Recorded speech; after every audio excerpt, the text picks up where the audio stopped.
Ningún contrato anterior ha tenido esa cantidad de incentivos como lo ha tenido el NEF, ¿no? Tanto para privilegiar lo que es un buen trabajo de diseño, un buen trabajo de procura, un buen sistema de calidad, de aseguramiento de calidad, a lo mismo que seguridad, ¿no? Entonces, es muy interesante esta cantidad de incentivos para un contratista con la expertise que tienen muchos en el país, que pueden darle de alguna manera un poquito más de margen de rentabilidad. Creo que el sistema de la resolución de disputas es bastante interesante. El tener un DAP, ¿no? Dentro, como decir un acompañamiento vivo, podría resolver o prevenir ciertos conflictos, ¿no? Yo creo que ese es un beneficio muy marcado en un NEF, ¿no? Y obviamente el manejo de los riesgos, ¿no? Porque sabemos que tanto en ley de contrataciones como en el tema de las APPs no se ha incidido tanto en cómo es una gestión de riesgos, ¿no? Correcto. Cómo tú alertas un riesgo, cómo efectivamente sí hay un tratamiento, pero de ambas partes para poder mitigar o dar una solución a un riesgo que tú puedas alertar. Nosotros, según contrato, debemos dejar un manual de operación y mantenimiento. Este manual de operación y mantenimiento tiene unas capacitaciones que se dan al área usuario. Estas capacitaciones viene cada vendor y capacita de acuerdo a la especialidad, ¿no? Muchas veces nos ha sucedido que realmente el centro hospitalario no tiene personal capacitado o idóneo para recibir estas capacitaciones. Entonces, ¿cómo tú realizas esa generación de que realmente de la raíz que tienes, el origen del equipo, la maquinaria, viene un vendor de, no sé, pues de Argentina, ¿no? Y realmente no ha tenido como que una trazabilidad para trasladarle el conocimiento al usuario. Entonces, realmente, hoy por hoy, no hay, bueno, hablando de centros hospitalarios, no hay un orden para poder hacer ese traslado de información. Simplemente es como que le entregas fríamente la información, las grabaciones de las capacitaciones, pero no hay un equipo de mantenimiento o especializado por parte del área usuaria que pueda hacerse cargo y realmente ver la calendarización, ver cuándo es necesario un mantenimiento preventivo, cuándo hay que hacer una inspección de rutina, porque hay checklists. Es bastante complejo en cada área que tiene el hospital, no en cada UPS. Entonces, es importante saber de que esa es una brecha que también debería el gobierno atender.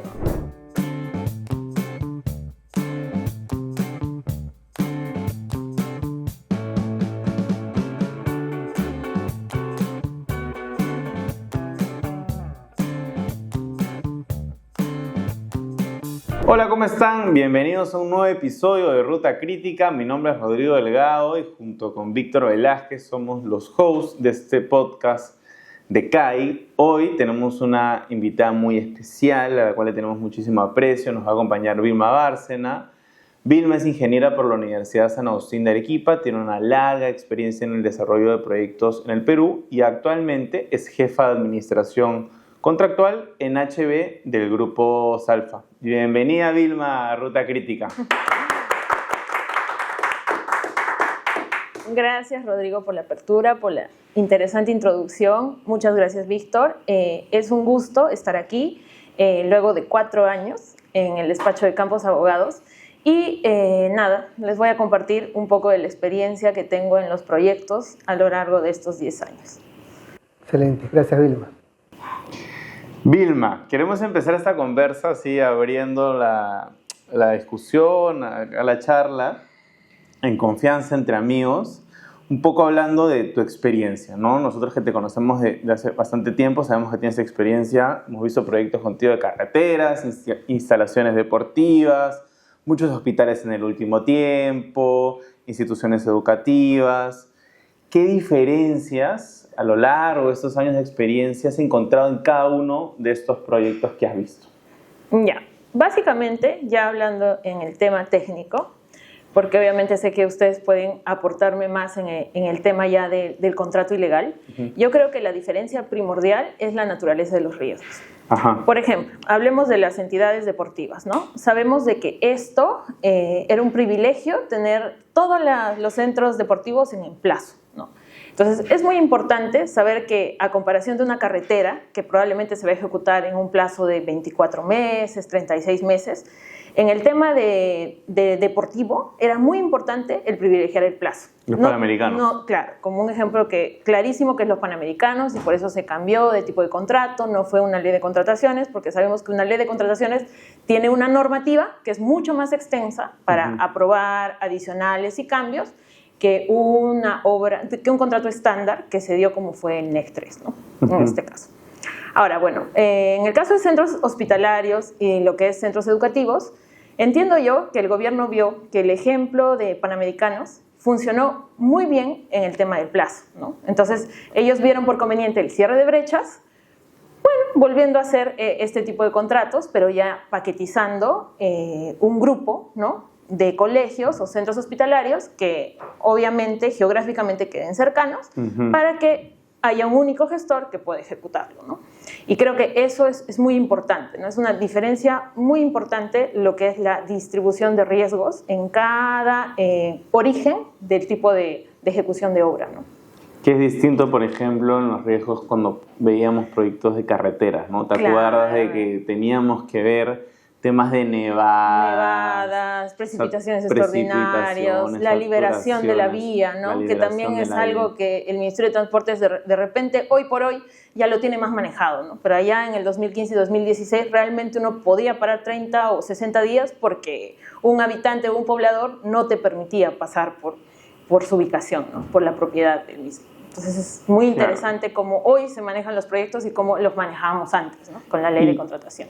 Sí, correcto. Y esos proyectos, además por un tema de geografía, han sido muy difíciles. O sea, el desafío de, por ejemplo, esos últimos hospitales que se han ejecutado, ¿no?, y las últimas instituciones educativas, era un escenario geográfico muy diferente a construir una carretera de más de 3.000 metros de altura, ¿no? Y abrir brecha, ¿no? Que en realidad un abra no es lo mismo, como tú dices, ¿no?, que emplazarte en un mismo área y tener tus trenes de trabajo, ¿no? Ahí en carretera el tiempo camino, que es así como se le habla a la planificación, es muy importante, ¿no? Y obviamente el derecho de vía es una parte, un riesgo muy importante de esto, porque si tú no tienes manera de ingresar al frente de trabajo, todo se va a retrasar, ¿no? Absolutamente todo. Vas a tener stand-by de maquinarias, la mano de obra, ¿no? Eso, que es un reclamo muy frecuente, ¿no? Cuando construyes una carretera, la improductividad no es algo que ves de manera tan seguida cuando haces una edificación o una instalación deportiva. Claro. Totalmente. Y Vilma, mencionaste que la oportunidad que se logró tratar de replicar de los panamericanos a los hospitales, mencionaste o lo acotaste en el plazo, dijiste en lo que respecta al plazo. Sí. ¿Pero es solo en el plazo? Mira, en realidad, aparte del plazo, porque hablando ya de panamericanos fue realmente lo que se privilegió el plazo y de repente el costo no fue lo privilegiado, ya hablando de centros hospitalarios el tema se vuelve más integral, ¿no? Porque tú tienes que acelerar, digamos, de alguna manera, procesos como son la logística, la procura, para que sí, si bien es cierto el área usuaria tenga tensiones dentro de un hospital de contingencia, pero en paralelo ejecutar un verdadero centro hospitalario que tiene equipamiento biomédico, electromecánico, sistemas multidisciplinarios que realmente son más complejos, ¿no? Es algo ya una edificación de alta complejidad, diría yo, ¿no? A comparación de un colegio o de otro edificio, de repente multifamiliar, ¿no?, o inmobiliario, es muy especializado, ¿no? Y es más, hay equipamiento que no produce Perú, ¿no? Entonces que tú lo tienes que traer de China, de Brasil, de Taiwán, ¿no?, de Portugal, o sea, y que son equipos que necesariamente los tiene que tener el establecimiento de salud. Entonces tú tienes que hacer una cadena de procura tal que puedas llegar al plazo, a cumplir el plazo, y también con un costo objetivo, obviamente, como lo hace el contrato, pero que efectivamente privilegie esa atención usuaria, ¿no? Que el establecimiento de salud de contingencia esté activo y así, ¿no? O sea, ahí hay más factores, más stakeholders, que hacen de que efectivamente ya no es como una carretera, ¿no?, como decía Rodrigo, sino que ya tú le estás dando una atención usuaria que es crítica. Y en el tema pandemia, o sea, hablando así porque a mí me tocaron centros hospitalarios justo en pandemia, fue más complejo aún, porque, o sea, las normas, las restricciones de puertos, hubo miles de factores que hicieron de que lamentablemente el proyecto estaba para 15 meses. Estoy dando un ejemplo X, ¿no? No necesariamente puede ser así, pero que se llegó a realizar de repente en 27 o 28 meses, ¿no? pero no tanto así por la ejecución contractual que tuvo el contratista, sino fueron riesgos externos que ya no estaban en manos nuestras, ¿no? Ya fueron temas más coyunturales a nivel global, ¿no? Y en eso, el contrato, en este caso el NEC, creo que ayudó bastante a efectivizar que estos mayores costos o estos cambios fueran rápidamente aceptados por el cliente, ¿no? Claro, si te seguimos, entonces, si tú tuvieras que identificar cuáles son los principales desafíos, riesgos que tienes al momento de desarrollar un proyecto de edificaciones y puntualmente de salud y de instituciones educativas, ¿consideras, si te he entendido correctamente, que gran parte de esos desafíos es, por ejemplo, primero, mantener los colegios provisionales, el hospital de contingencia, ¿no? Con la suficiente capacidad como para poder atender y mantener el servicio, ya sea educativo o de salud activo, ¿no? Sobre todo en ese momento en donde no solamente tienes que hacer ese hospital provisional en un contexto regular, sino que lo tienes que hacer en pandemia, ¿no? Entonces, claro, en pandemia, donde la exigencia es bastante mayor. Eso identifico uno de los riesgos de lo que comentas. Otro riesgo clásico suele ser la procura, ¿no? Sí. Que es un riesgo súper difícil, sobre todo, creería, en edificaciones de salud. Porque, de lo que hemos visto, muchos de los equipos se van actualizando en el tiempo. También, ¿no? Es cierto, ¿no? Entonces, en ese ejemplo que tú nos ponías, ¿no? De un proyecto que tenía un plazo original determinado y que luego se extendió por factores exógenos, externos, claro, ese equipo que estaba considerado a comprarse, instalarse en el hospital, probablemente cuando se quiera comprar o cuando se tenga que comprar, ya no esté en el mercado o haya cambiado o haya una nueva versión. La procura. Correcto, y es cierto. Y justamente, por ejemplo, un caso típico les doy que fueron las vacunas, ¿no? Ajá. O sea, nosotros en el programa médico arquitectónico teníamos un listado de consumibles, porque tú sabes que tú le dejas al área usuaria, obviamente, un centro hospitalario implementado con equipamiento, pero también tienes que dejarle cierta contingencia para sus consumibles, ¿no? Para que ellos vayan usando tipo de vacunas y demás. ¿Y eso ¿no? se proyecta Reactivos. por cuánto tiempo? En mi proyecto fueron 90 días, 90 días. Pero depende de lo que diga el contrato, ¿no? Y de lo que diga la ficha de datos. Pero en nuestro caso, ellos vencieron, ¿no? O sea, por demasía vencimos esos consumibles, tenían que volver a cada fábrica para volver a traer nuevos. Claro. Y eso fue un costo que realmente no tiene por qué asumir el contratista, ¿no? O sea, si tú te vas a la lógica, yo hice mi procuratiempo, llegaron mis consumibles, ¿no? O sea, estaban para la fecha de entrega. Pero lamentablemente se dio el tema pandemia y esto fue obviamente materia de un reclamo que se entiende que obviamente está a favor del contratista porque no es un tema, es un tema exógeno como tú mismo comentas, ¿no? No es un tema interno de logística nuestro, ¿no? En general el equipamiento puede ser un tema tecnológico del equipo, ¿no? Y normativo, ¿no? Y normativo porque la normativa cambia y claro, tienes que estar sujeto a la nueva normativa, ¿no? Y hay alguna normativa que puede ser imperativa, otra puede establecer recomendaciones, ¿no? Y de ahí, ¿quién evalúa eso, no? O sea, ¿quién es como que el jefe que te dice, no, sí, pues, ¿no? Esto es una recomendación, no necesariamente se aplica, o realmente esta sí es una recomendación, yo creo que debería aplicarse y deberías actualizar la procura y deberías traer otro equipo, ¿no? Ya, eso, por ejemplo, que es un buen punto el que toca Víctor, también creo que ha sido uno de los grandes desafíos para quienes hemos visto proyectos de salud y proyectos educativos en los últimos años con bastante frecuencia, ¿no? Por ejemplo, las directivas de Minedu o, por ejemplo, el estándar que pedía PRONIS para hospitales, ¿no? Aplicaban en estos casos de los hospitales que tenían la RCC, la NIN, no aplicaban. A veces el criterio del funcionario es todo lo que dice la directiva tiene que estar cuando no necesariamente es así, porque no todo es obligatorio, hay algunas que son recomendaciones, ¿no? O hay veces que te piden una exigencia y esa exigencia ya quedó totalmente sin efecto, desactualizada, etc. ¿Cómo en la práctica ustedes se enfrentaron ante estas situaciones de exigencias que ustedes decían, oye, no corresponde aplicar esto, ¿no? ¿Cómo lo pudieron solucionar? ¿Qué casos nos podrías comentar? Claro, en el caso de nuestro proyecto, nosotros ya a ese tiempo teníamos un diseño aceptado. Entonces, ¿qué pasa? Este diseño aceptado es como cierta línea base que tú vas a utilizar para procurar. Si en el camino, y el contrato creo que lo dice claramente, hay actualizaciones normativas, como lo fue dado en pandemia, claro, ¿no? Como lo fue dado en pandemia, hay que necesariamente actualizar la procura. Y este plazo, obviamente, es materia, en este caso, de un evento compensable, ¿no? Como era en el NEC. Entonces, creo que claramente el contrato define este supuesto. Entonces, nosotros lo que tenemos que hacer es aplicar el contrato y, naturalmente, alertar, ¿no?, que esto va a tener un tiempo y un costo asociado, ¿no?, que es lo natural, ¿no? Obviamente es una actualización, hay que volver a procurar, vamos a volver a tener que hacer este tema de la licitación y esto va a tomar un tiempo. Mira, y eso incluso en algunos casos generó mucha complicación. Por ejemplo, me estoy pensando en las escuelas provisionales, ¿no? Ahora con el PIP.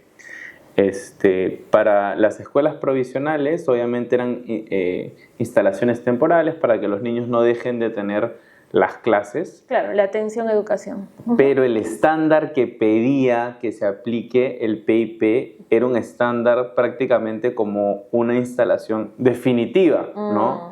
Entonces, una instalación que tenías que desarrollarla en 3 meses, con todo lo que te pedían, al final obviamente te terminabas demorando 9 meses, 10 meses, 11 meses, 12 meses, porque ya te están aplicando el estándar de una institución definitiva en lugar de una provisional, ¿no?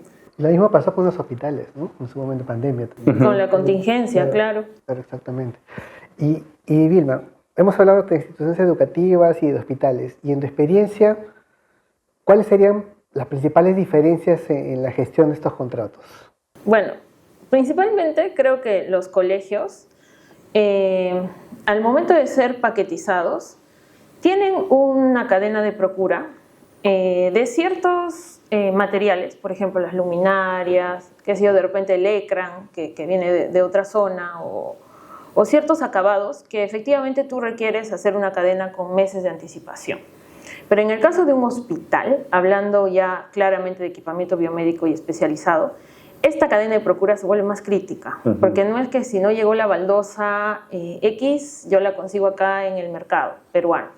Entonces creo que la principal diferencia entre colegios y hospitales, porque en el tema social realmente el stakeholder siempre va a estar ahí, ¿no? Siempre la profesora te va a pedir una mejora, la directora también, los padres de familia también, y en el caso de la atención al usuario es lo mismo, ¿no? O sea, los vecinos te van a pedir atención nutricional y el otro ginecológica, obstétrica y demás, que de repente no está planificado hacerlo así en el programa médico arquitectónico, pero es un stakeholder interesante porque tú sabes que sí o sí va a involucrarse en el aspecto de tu ejecución, ¿no? De ya la ejecución en el emplazamiento de la zona.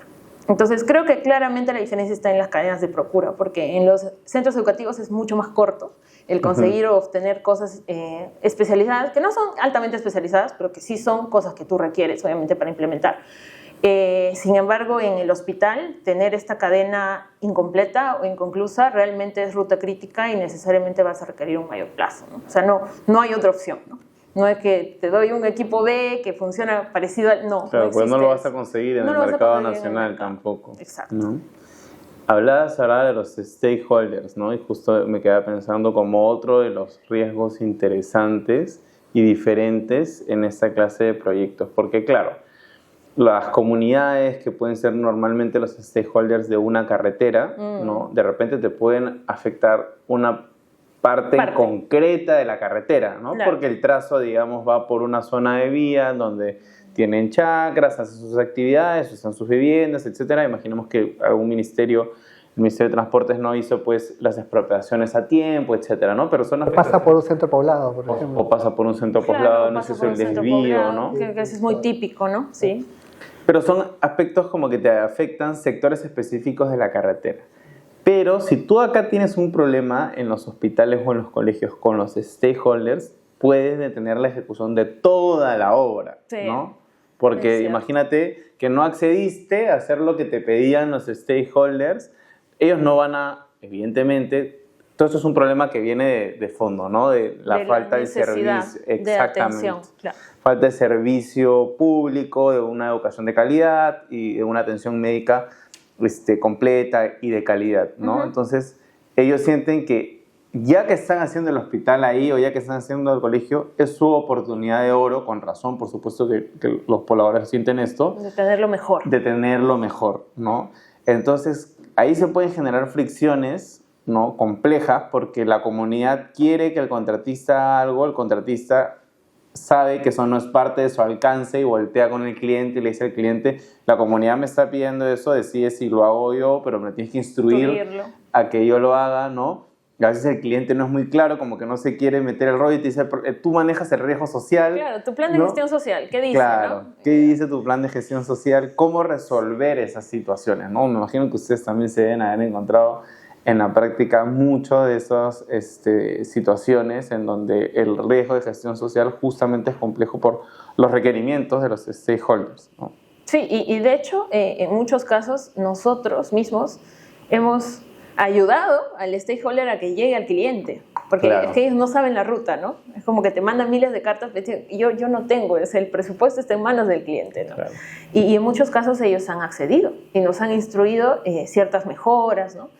Como es el caso de, bueno, ya te lo comentaba antes, creo, en la conversación anterior que tuvimos para tener este podcast, que nos hicieron ejecutar las vías aledañas a los centros hospitalarios. Claro, que no tiene nada que ver con el core Que del no tiene proyecto. nada que ver eso, uno, y dos, que, o sea, realmente mi ficha de datos no hablaba absolutamente nada de las vías aledañas. Pero ¿qué pasa? El stakeholder era tan fuerte, la presión fue tan fuerte del gobierno regional, que accedieron y nos instruyeron eso, ¿no? Y fue ruta crítica terminar las vías para poder entregar el centro de salud. Y que tiene sentido, de hecho, Claro, ¿no? Porque de nada te sirve tener un hospital muy bonito si no tienes cómo acceder al hospital, Claro, ¿no? Que es sí, otra de las incongruencias que siempre nos pasan en los proyectos. La ambulancia, ¿por dónde entra? Y ocurre a todo Claro. nivel, ¿no? Me acuerdo que una vez en un proyecto hospitalario hubo un problema con los tomacorrientes. Que el tomacorriente que indicaba la especificación no daba con los equipos que tenían que conectarse. Claro. Entonces, pero así estaba el expediente, ¿no? Tuvo que modificarse, justamente hablar con los médicos, no va a funcionar los equipos, ¿no? Con estos tomacorrientes, tienen que cambiarse los tomacorrientes, lo cual implica cambiar el expediente, ¿no? Todo un rollo que finalmente les hicieron caso, ¿no? Porque si no el equipo no iba a funcionar, ¿no? Claro, y eso pasa muy comúnmente porque sabemos que los equipos vienen de afuera, ¿no? Entonces, el voltaje peruano de 220 no es igual al externo. Claro. O usas transformadores o cambias el transformador, o como dices, cambias el interruptor, pero alguna solución tienes que dar, ¿no? Porque esas incompatibilidades ya aparecen realmente en la cadena de procura, donde tú procuraste algo y ups, ¿no? O sea, no era 220 voltios y tienes que darle una solución, ¿no? Para que pueda tener atención. Sí, es cierto. Muy complejo, son sistemas pero muy especializados que realmente tienen que trabajar los verdaderos especialistas, ¿no? Vilma, tú que has tenido experiencia viendo NEC 3, NEC 4, ¿no? En proyectos hospitalarios, estando con la NIC, ¿no? Con el PIP. ¿Qué ventajas específicas nos puedes comentar del uso de estos contratos de modelo NEC? Ya, principalmente creo yo, ya no sé, ustedes también me dirán su opinión, creo que el sistema de la resolución de disputas es bastante interesante. Uh-huh. El tener un DAP, ¿no? Dentro, como decir un acompañamiento vivo, podría resolver o prevenir ciertos conflictos, ¿no? Yo creo que ese es un beneficio muy, muy marcado en un NEC, ¿no?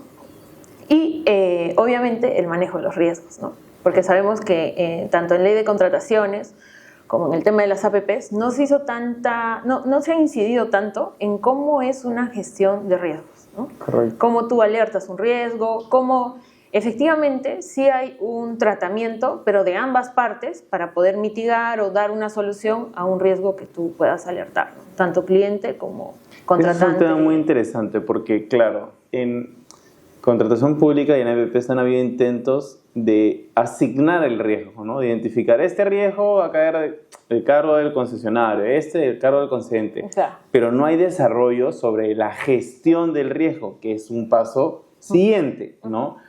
Y esa es una de las ventajas que yo también encuentro en estos modelos contractuales estandarizados, ¿no? Sí. Podemos estar de acuerdo o en desacuerdo con cómo se gestiona el riesgo, pero lo cierto es que ya está, Ya existe. digamos, claro, ya está desarrollado y las Un partes camino. tienen predictibilidad de, ok, si pasa esto, lo vamos a gestionar de esta forma, ¿no? Pasa con FIDIC, pasa con NEC, en general con todo modelo estandarizado, es parte de la ventaja es que tú ya conoces la regla del juego desde el inicio y no te vas a encontrar con el problema en ese momento como nos encontramos todos cuando fue el COVID y dijimos en contratos de APPs o de obra pública. Y ahora ¿qué ley claro, regula ¿por esto? dónde le encauzo? ¿Cómo le encauzo? ¿Qué sigue? ¿No? Etcétera. Y esa es una ventaja. Que este tipo de modelos, que ya obviamente son formatos estandarizados, ¿no? Y que provienen de gente especializada, que ha seguido pues cursos de proyectos, ¿no? Y entiende perfectamente que esta área de conocimiento, que es la gestión de riesgos, es muy importante, pues, para poder prevenirlos, evitarlos, mitigarlos, ¿no? Y dependiendo un poco del plan de acción que contenga el plan de gestión de riesgos, ¿no?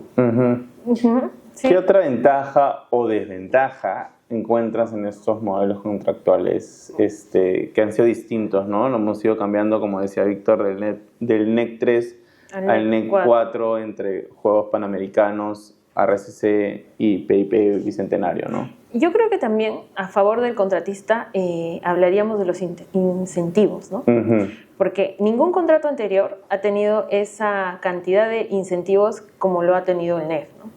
Tanto para privilegiar lo que es un buen trabajo de diseño, un buen trabajo de procura, un buen sistema de calidad, de aseguramiento de calidad, a lo mismo que seguridad, ¿no? Entonces, es muy interesante esta cantidad de incentivos para un contratista con la expertise que tienen muchos en el país, que pueden darle de alguna manera un poquito más de margen de rentabilidad, ¿no? al momento de ejecutar Es un proyectos. buen punto, ¿no? Porque antes estábamos muy orientados al castigo, ¿no? O sea, todo era... A la penalidad. Claro, regular. Como el contratista no llegó a la fecha de entrega del proyecto, entonces vamos a aplicar una penalidad. Y es cierto que a partir del uso del NEC se generaron corrientes o una conciencia de, oye, no solamente hay que haber castigos, sino más bien esto es un juego de castigos e incentivos, ¿no? Que el contratista también tenga la posibilidad de ganar bonos, bonificaciones por cumplir metas antes de tiempo, por cumplir las fechas clave, etcétera, ¿no? Entonces eso también es una buena reflexión. ¿Alguna desventaja? Sí, en cuanto a desventaja, yo creo que el tema del espíritu colaborativo, definitivamente, tanto para ambas partes, porque no lo voy a decir solo en el sector público, realmente para ambas partes, el speech es hermoso, pero realmente plasmarlo a ejecutar un contrato y realmente ser colaborativo, yo creo que a nivel país eso aún nos falta mucho, ¿no? O sea, tenemos una gran brecha en lo que es realmente no echar la culpa al otro de que hay un problema y que por qué tú no lo solucionas o por qué no me advertiste antes o finalmente hazte cargo tú, ves cómo lo solucionas. Lo cierto es que es tu contrato, tú lo has firmado y ve cómo haces, ¿no? Claro, ese foco de concentrarnos más en quién tiene la culpa de cuál es la solución. Cómo solucionarlo, exacto. ¿No? Es que es algo que hemos arrastrado durante muchos años, ¿no? Y es natural que nos vaya a costar a todos los que participamos en el ecosistema cambiar ese chip. Creo que sí es un buen paso el ya al menos tenerlo en el contrato, ¿no? Y que no solamente sea un principio que se jale desde la buena fe, sino que sea un principio contractual sobre cómo las partes deben guiarse. Ahora nos toca justamente hacerlo respetar y hacerlo cumplir y sacarle el mejor provecho para el proyecto, finalmente, ¿no? Y justo en otro episodio del podcast conversábamos esto, no sé si te acuerdas, Rodrigo, que comentábamos también la importancia del espíritu colaborativo del contrato con el sistema de pago del precio, ¿no? Porque claro, por ejemplo, conversábamos que en un suma alzada es más complicado que tú puedas aplicar este enfoque colaborativo, porque el incentivo natural está obviamente de parte del contratante de trasladar que el contratista sea el que internalice, claro, exactamente, y obviamente el contratista va a tratar de, en la medida de lo posible, zafar del suma alzada, romperlo y ir que es una variación de alcance, ¿no? Claro. Y sí es importante que por ejemplo, el sistema de pago del precio, por ejemplo, vaya de la mano también con el contrato, con el tipo de contrato que tú tienes, para poder hacer más efectivo este espíritu colaborativo, porque por más que el contrato lo diga, va a ser muy complicado que lo puedas llevar a la práctica con un sistema de pago del precio a suma alzada. Por ejemplo, no es que sea imposible, pero es mucho más complicado, ¿no? Claro. No, y completamente de acuerdo, ¿eh? O sea, de ese caso hay miles de reclamos de parte de subcontratistas, incluso de contratistas principales, donde tú efectivamente, o sea, ves un diseño, pero te pidieron más que el diseño y quieres romper realmente ese contrato que está a suma alzada y ¿cómo lo haces, no? O sea, ¿cómo le explicas a tu cliente que efectivamente hubo más? O sea, hubo más que lo que está en el plano. No, pero es que realmente hubo más, pero no hay una colaboración para Claro, poder no llegar a hacen un punto match medio. ambas cosas. Claro, o sea, y cobrar lo que es, ¿no? O sea, no realmente ni más ni menos, sino lo que es. Lo que realmente está en campo a comparación de lo que realmente se acepta en los planos, ¿no? Y Sí. dime, Vilma, tú que has tenido experiencia ya en varios tipos de contratos, no solamente en NEC, sino también en horas por impuestos, en concesiones, ¿no? ¿Qué desafíos nos puedes comentar por ejemplo, de estas últimas, de las concesiones, ¿no? ¿Qué desafíos encuentras en la ejecución de estos proyectos? Bueno, realmente en lo que es concesiones, los mantenimientos o todo el trabajo para aprobar un expediente de mantenimiento de vía es bastante engorroso en el ministerio, ¿no? Y creo que hasta el día de hoy no hemos superado esto de hacer procesos administrativos de aceptación de diseño más cortos, ¿no? Creo que ese es un punto muy importante que realmente el gobierno debería atacar, porque la infraestructura está. Estamos realmente pretendiendo hacer mantenimientos, pretendiendo mantenerla en el tiempo, ¿no? ¿Y qué pasa si no se acepta, ¿no? O sea, es un pequeño expediente, pero que tiene meses y meses y meses de darle vueltas, de corregir, de subsanar. Y realmente el producto está, y si tú no le das mantenimiento, lo vas a deteriorar. Y si lo deterioras, pasado un tiempo te va a costar más hacer ese mantenimiento y así, ¿no? Entonces, yo creo que en lo que es el trabajo de concesión es muy importante hablar ya de la operación, ¿no? O sea, cómo reducimos los plazos para que realmente estos expedientes de mantenimiento que se dan puedan darse realmente en el tiempo correcto, ¿no? No puedan esperar a que sean aceptados para poder ejecutarlos, ¿no? Como concesionario. Eso es muy importante, creo yo, ya el manejo del mantenimiento, porque realmente una concesión, ya, bueno, ejecutaste tu concesión, ¿no? Ya cobraste tus peajes, pero los mantenimientos, ¿qué? ¿No? O sea, realmente para que tengan una permanencia en el tiempo, tienen que ejecutarse a tiempo, ¿no? ¿Cómo notaste tu experiencia con el regulador o con el supervisor de regulador? Realmente creo que es interesante hablar de los puntos de mejora, que realmente Ocitran tiene una opinión, a veces bastante vinculante, aunque digan que no es tan vinculante a ciertos aspectos técnicos, pero creo yo que ellos se mantienen al margen sin decir que realmente tienen opiniones a veces contrarias, ¿no?, a lo que dice el concedente, pero que sin embargo uno como concesionario tiene que tomar en cuenta, ¿no?, porque es un stakeholder importante, ¿no? Yo creo que sí, o sea, realmente es importante que Ocitran y el concedente vayan de la mano, ¿no? Cosa que muchas veces no se ve, ¿no? No pasa. No pasa, Sí. no sucede. Las opiniones son completamente contrarias. Y tú dices, ¿y ahora? O sea, ¿A quién le hago caso? ¿a quién le hago caso? O ¿cómo hago para hacerle caso a uno y como que no, el otro? Claro, y aparte a veces el concedente simplemente te lo pasa y te dice, oye, toma en cuenta la posición de Ocitran, pero si son diferentes las posiciones, ¿Qué hago? ¿cómo la tomo en cuenta? ¿Y ¿no? qué hago? O sea, ¿cómo lo enfoco? Claro. Sí, eso es muy típico Hablando justamente de la operación y el mantenimiento, yo creo que ese es un tema clave que en el Perú tenemos que resolver, ¿no? No solamente en el caso de las concesiones, que puede haber cierta demora para la aprobación de qué forma se va a realizar el mantenimiento, sino creo que incluso es más grave en los otros esquemas contractuales, ¿no? Donde estamos muy enfocados en que es cierto, la brecha es gigante, entonces tenemos mucho por desarrollar, pero nos enfocamos en construir y la gran interrogante que queda es, ya, ¿y eso cómo se preserva después en el tiempo, ¿no? Ya. Aplica los proyectos que se ejecutan bajo la norma de contratación pública, aplica los proyectos que se ejecutan bajo OXI, aplica los proyectos que se están ejecutando bajo el esquema G2G también, ¿no? Se han construido un montón de hospitales, algunos todavía se están construyendo, lo mismo con instituciones educativas, y la gran interrogante es cómo vamos a mantener esa infraestructura. Sería una gigante pena, ¿no?, una muy mala noticia que tengamos un hospital que después de 2 años se deterioró porque no hubo un plan, no hubo una decisión por parte del Estado de realizar el mantenimiento correcto y la operación adecuada, ¿no? En tu experiencia, ¿te has encontrado entre situaciones en donde justamente ha pasado esta situación, en donde se ha desarrollado el proyecto y había incertidumbre, bueno, y cómo luego va a continuar la preservación de esta infraestructura? Sí, es cierto. A nivel de centros hospitalarios, por ejemplo, nosotros, según contrato, debemos dejar un manual de operación y mantenimiento. Este manual de operación y mantenimiento tiene unas capacitaciones que se dan al área usuario. Estas capacitaciones viene cada vendor y capacita de acuerdo a la especialidad, ¿no? Muchas veces nos ha sucedido que realmente el centro hospitalario no tiene el personal capacitado o idóneo para recibir estas capacitaciones. Entonces, ¿cómo tú realizas esa generación de que realmente de la raíz que tiene el origen del equipo, la maquinaria, viene un vendor de, no sé, pues de Argentina, ¿no? Y realmente no ha tenido como que una trazabilidad para trasladarle el conocimiento al usuario.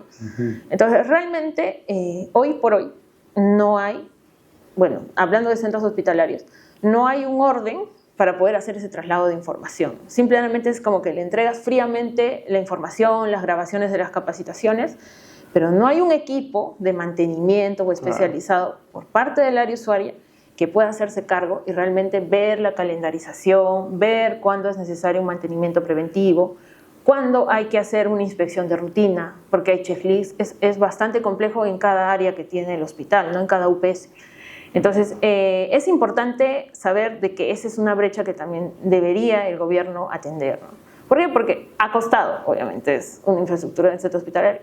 ¿Y qué hacemos nosotros si se deteriora? Se pierde la garantía. Tú sabes que las garantías duran 3, 5 a 10 años, pero ¿qué pasa si no le hiciste el mantenimiento correcto? ¿Quién es responsable? ¿Tú crees que el fabricante te va a mantener la garantía si tú no hiciste caso a las recomendaciones que ellos tenían? Entonces, eso nos ha sucedido, ¿no? Y en el caso de un centro hospitalario, sí nos han hecho un evento compensable específico para atender ciertos mantenimientos que eran críticos, ¿no? Y que ya realmente las atenciones ya se estaban dando en el centro de salud, pero lamentablemente no funcionaba un UPS porque nadie le había hecho mantenimiento y no había aire acondicionado. Y sin ese aire acondicionado, sin esa temperatura correcta, tú no podías hacer la intervención quirúrgica. Y qué pena, ¿no? O sea, tienes todo. Tienes la sala de operaciones, tienes todo, pero lamentablemente porque no hiciste un mantenimiento no puedes utilizarlo. Sí. Claro. Y además pueden haber casos en donde las entidades se ven tentadas a atribuirle la culpa al constructor, ¿no? Varias veces ha pasado que han atribuido vicios ocultos cuando en realidad es un tema de mantenimiento. De mantenimiento, sí, y muchas veces el mantenimiento no preventivo, sino correctivo, porque ya el usuario lo utilizó mal y ya realmente ya, o sea, ya no es un problema ya es un cambio, ¿no? Y hay que cambiar el equipo. Tenemos casos pues, como el del Hospital del Niño, que estuvo durante años, ¿no? Hasta que recién se adjudicó para la operación y mantenimiento. Y en el caso de los Panamericanos, salió pues este contrato del Facility delegado, creo, ¿no? Management, sí, delegado, efectivamente, liderado por legado, ¿no? En donde sí se preservó la infraestructura y creo que es un buen ejemplo de cómo cuando se toman esa clase de decisiones podemos tener estándares que todavía nos permiten ser anfitriones de competencias internacionales en las sedes de los Panamericanos, ¿no? El gran desafío es, oye, toda esta infraestructura que estamos haciendo en hospitales, instituciones educativas, debería seguir la misma línea, ¿no? Perdurar, claro, correcto. ¿No? Si no, no tendría mucho sentido, ¿no? Y lo mismo va a aplicar también para las OXI, ¿no? Hay algunos esfuerzos, ¿no? del gobierno, como por ejemplo en el caso proyectos viales, de sacar, no sé si han visto estos proyectos de servicios de mantenimiento y conservación, ¿no? Que ya en un inicio eran como de 3 años más o menos y ahora hay paquetes de hasta 10 años, sí, ¿no? De conservación y mantenimiento, que ya es como un híbrido entre una obra pública y una concesión, ¿no? Algo que está en el medio seguramente porque la vía no tiene tanta transitabilidad como para ser atractiva de poder ejecutarlo bajo un esquema de APP, pero te marca una tendencia de que efectivamente tenemos que tomar acciones para llevar a cabo la conservación de la infraestructura. Bueno, yo quería preguntarte sobre algo y es se dice muchas veces, ¿no? Tú sabes que los ingenieros y los abogados trabajamos de la mano en muchos proyectos, ¿no? Pero así como los ingenieros a veces tienen el sesgo de que los abogados estamos detrás del problema, ¿no? A veces también se tiene el sesgo de que el ingeniero no conoce mucho o no utiliza mucho su contrato porque, claro, su foco está más orientado en producir y en ejecutar el proyecto, ¿no? No lee la letra pequeña. Claro, no lee la letra pequeña, básicamente. Tú tienes un montón de experiencia en el área de administración contractual, ahora estás como jefa de administración contractual de una importante constructora como es HB, el grupo Salfa. ¿Tú qué opinas de eso, no? O sea, ¿qué importancia le das al conocimiento y el manejo adecuado del contrato como parte de uno de los pilares del proyecto? Mira, yo simplemente te digo una frase que alguna vez me la dijo un mentor, ¿no? Yo creo que quien no conoce su contrato no conoce su alcance. Y quien no conoce su alcance no puede ver temas técnicos, porque no sabes realmente hasta dónde llega lo que tú tienes que diseñar, ejecutar, claro, construir, ¿no? Entonces, yo creo que es básico trabajo del administrador de contratos y también obviamente de una gerencia, buena gerencia de operaciones, el capacitar, enseñar y distribuir el contrato a todas las áreas, porque es importante que ellos sepan qué tienen que ejecutar, cómo lo tienen que ejecutar, cuáles son las reglas. Cuando levantar la mano también, ¿no? Cuando hay un problema. Entonces ya no es como antes, ¿no? Que el contrato estaba escondido y que solamente lo tenía el gerente de proyecto y que ya los demás nadie sabía ni cuánto costaba, ni nada, ¿no? No, o sea, ahora ya el enfoque de la gestión contractual es integral. O sea, gestión contractual es desde el maestro de obra que le avisa al jefe de producción que hubo un problema, para que obviamente el administrador de contrato pueda redactar una alerta, hasta hablar de calidad, ¿no? Porque si hubo un aseguramiento de calidad erróneo y efectivamente tú colocaste aceros y estaban erróneos, obviamente va a haber un problema, ¿no? Entonces, es importante generar esa cultura, tanto en abogados como en ingenieros, de que realmente trabajamos de la mano, ¿no? O sea, es imposible, como te digo, sin conocer un alcance, poder ejecutar bien un contrato y una obra, ¿no? Y hablando de eso, Vilma, ¿qué habilidades técnicas consideras que debe tener una administradora o un administrador contractual? Ya, hablando en general, porque mira, en mi vida profesional he conocido buenísimas abogadas, abogados, que realmente me saco el sombrero porque son muy buenos administradores de contrato, como también ingenieros. Yo creo que tiene que tener capacidad de multitasking, que es básico eso, y capacidad de delegar o distribuir el tema del trabajo, ¿no? Porque, o sea, un administrador de contratos está bien, yo puedo redactarlo, pero ¿y quién me da el tema técnico, no? ¿Y quién me da el tema legal? ¿Y quién revisa esta cláusula? ¿Y quién la interpreta, no? Entonces, eso es muy importante. Como habilidad blanda yo creo que es básico eso, ¿no? La capacidad de tener trabajo en equipo. Liderar el trabajo en equipo, poder explicar también al cliente, pero ya eso es ya un tema más ya comercial.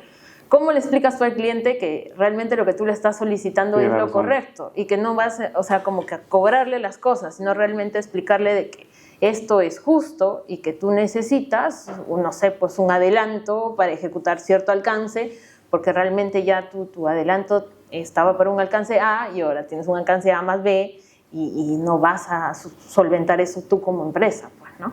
Entonces son cosas bien interesantes, pero... Y ahora que ocupas este cargo de la jefatura de administración de contrato, ¿qué diferencia encuentras en encargarte de la administración de contrato de un proyecto en específico a ver más proyectos y de repente dar soporte a las personas que están viendo en específico un determinado proyecto? Bueno, eso es cierto, ¿no? Realmente cuando uno está, como decir el ingeniero, ¿no? Realmente cuando tú hueles el polvo es más fácil ver los problemas porque las estrategias surgen en campo, pero cuando uno está lejos, monitoreando y realmente coordinando, es sumamente necesario tener reuniones periódicas con las personas. Y no solamente con tu administrador de contratos, ¿eh? O sea, puedes llamarle calidad, puedes decirle qué te pasó, cómo estás hoy, qué pasó, cómo va tu avance, cómo van tus estándares, tus formatos, cómo va el manual de operación y mantenimiento, que tanto, o sea, realmente ese es un entregable grande, ¿no? Que a veces uno no lo mapea, ¿no? Dices, ya entré el centro y tu manual no está aceptado, mis formatos no están firmados. O sea, son cosas básicas que realmente el administrador de contratos tiene que mapear, ¿no? En un sentido integral.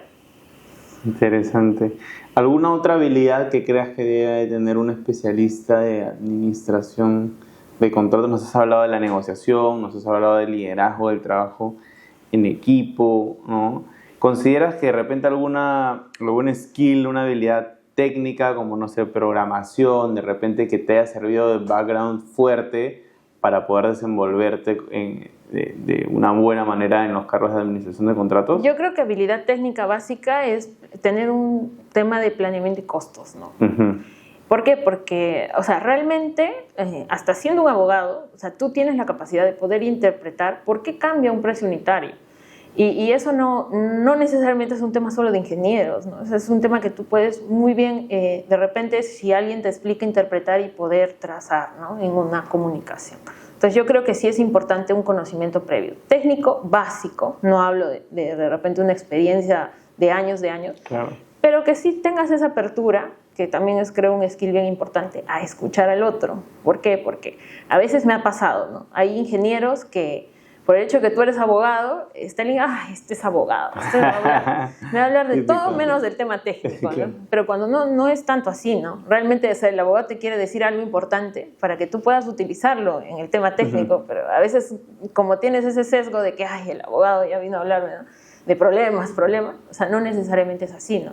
Y creo que esa es una buena virtud que debe tener un skill, realmente tiene que tener la capacidad de escuchar tanto al tema técnico, legal, al tema social, eso es muy importante, ¿no?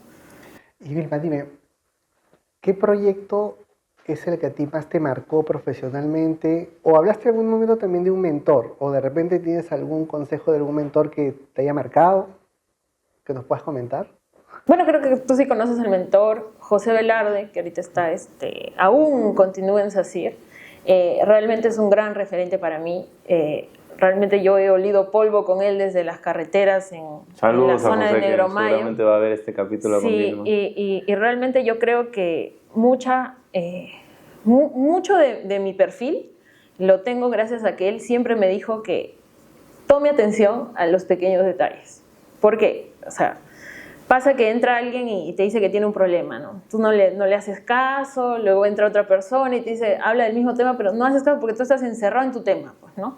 Y a veces el administrador del contrato tiene que tener la capacidad de tomar el punto importante de las conversaciones, pero para materializarlas ya en qué puede pasar más allá, ¿no? Paró un frente de trabajo, ¿qué puede pasar? Mañana, ¿qué va a pasar? De repente hablamos ya de 10 días, de 15, de un mes. Entonces, y si parte del problema. Eres parte, claro. Y se formó un problemón y la persona vino a hablarte y tú estabas en tu tema, pues, ¿no? Y yo creo que la capacidad de tener atención al detalle es un consejo muy importante para cualquier administrador de contratos, ¿no? Entonces es muy importante tener atención a los detalles. Creo que ahí es como el extra de que tienes un reclamo y realmente ejecutas algo, pero que te puedes dar cuenta que ahí, interpretando, puedes tener un porcentaje de éxito mayor. Los abogados tenemos una frase, el diablo está en los detalles. Sí, es que es cierto. Realmente cuando uno ejecuta una reclamación, háblale un documento, ¿no? Si tú tienes un nivel de detalle alto, cualquiera lo va a entender, pero si tú lo haces muy general, de repente llega al tribunal y no lo interpreta como tú quieres que lo interprete, ¿no? Eso es muy importante. Y bueno, Víctor te preguntaba, Vilma, de algún proyecto. Yo sé que todos siempre sentimos de que todos los proyectos por los que hemos nos marcan en algún aspecto de la vida. Pero ¿hay alguno que te haya retado en particular o que tengas algún recuerdo, cariño específico? Sí, yo creo que mi último paquete de hospitales sí fue para mí un sacudón bien fuerte porque era que fue un tema bien privilegiado por hablar de pandemia, porque fue una experiencia que era novedosa a nivel no mundial, sino país mundial. Pero el tema de la carga laboral en ese momento fue muy intenso, o sea, porque habían temas de mano de obra, hubieron temas de procura. Todos los problemas activos. Colegas, habían bajas nuestras mismas, o sea, que tú te das cuenta o sea, falleció alguien y wow, o sea, tú tienes que continuar a pesar de toda la coyuntura, ¿no? ¿Y qué pasa? O sea, ¿qué haces, no? O sea, realmente tu capacidad humana ya sobrepasa la profesional, porque la atención en el hospital tiene que continuar, ¿no? Tú tienes que seguir avanzando. Entonces yo creo que sí, esa fue una de las experiencias eso, ¿no? más fuertes, pero también, de hecho, creo que todos lo hemos vivido, ¿no? O sea, no necesariamente en obra, pero a más que un conocido, o sea, falleció en pandemia, ¿no? Y sí, ¿no? Yo creo que esas fueron de las más duras para continuar, ¿no?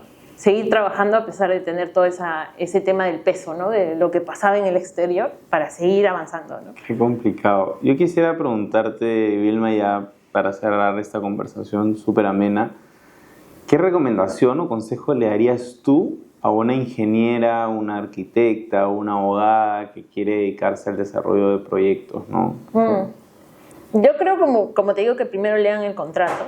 Aunque no lo entiendan, léanlo y ya luego pasen a la parte técnica. Porque si uno no entiende el alcance realmente de un contrato, no va a poder enfocar bien el tema técnico. No lo vas a poder hacer. O sea, por más de que seas un erudito en el tema, o sea, si no tienes un conocimiento previo del alcance, es imposible que te desarrolles bien en el tema técnico, ¿no? Entonces, por ahí, tanto abogado, arquitecto, es así, ¿no? O sea, tenemos que conocer cuál es el alcance, sino cómo administras un contrato. Eso es básico. Genial, extraordinario. Excelente, Vilma. La verdad que ha sido un placer, ¿no?, estar contigo y que nos puedas contar todas tus experiencias que han sido enriquecedoras. Muchísimas gracias, Vilma, por haber estado con nosotros en Ruta Crítica. Ha sido un placer tener esta charla contigo. Invitamos a todos los que nos están viendo a estar atentos del lanzamiento de los siguientes capítulos. Muchas gracias por la apertura y la bonita recepción que viene teniendo el podcast. Desde CAI vamos a intentar siempre lanzar propuestas innovadoras, creativas, que generen valor al mercado, como una conversación tan productiva como la que acabamos de tener con Vilma. Y así que nos vemos en el próximo episodio de Ruta Crítica. Un fuerte abrazo para todos. Cuídense mucho.